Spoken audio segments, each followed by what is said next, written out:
thought I was just having sleep paralysis until it waved at me. Welcome back to Creepy Crochet and Creepy Pasta. Let's get into today's scary story. This happened about 2 years ago around 1 a.m. I was on my phone for a while before getting tired and deciding to go to sleep.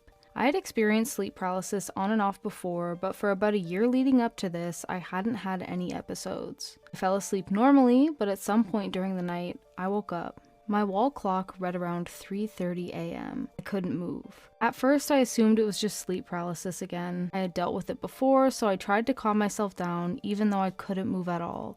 My room has a mirror across from my bed that also acts as my closet door. I always keep it closed at night, but this time, it was wide open. Beyond it, my room looked like complete darkness. No lights, nothing. Just this black, empty space where the doorway was. Out of the corner of my eye, I could see the mirror. And then I saw something on the top bunk above me. There was a figure sitting up there. Its limbs were abnormally long, so long that if it had stood up, it would have gone straight through the ceiling. It was completely black, but I could still make out its face. Its eyes were faintly glowing, and it was smiling. Not moving, not speaking, just smiling at me. Then it lifted its hand and gave a small wave. That's when I knew something was wrong. Whenever I had sleep paralysis before, I would only ever see the same thing, a shadowy, woman-like figure.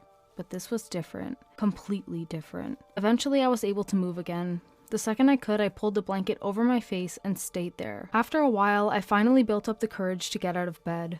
I avoided looking at the top bunk or the mirror and went straight to my sister's room.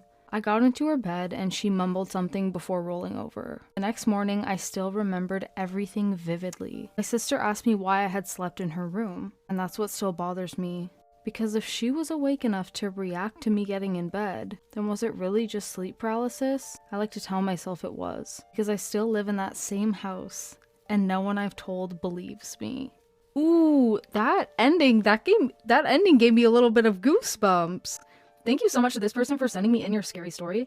If you want to listen to me read your scary story, please email it to lidslunacy@gmail.com. Thank you guys so much for 50k followers. Shout out to my boyfriend for surprising me with these balloons. Check out my YouTube for long form content, my Etsy for crochet patterns and plushies always. Subscribe here on TikTok for some extra content here and there. Thank you so much for watching this episode of Creepy Crochet and Creepy Pasta, and I'll be seeing you in the next video. Bye!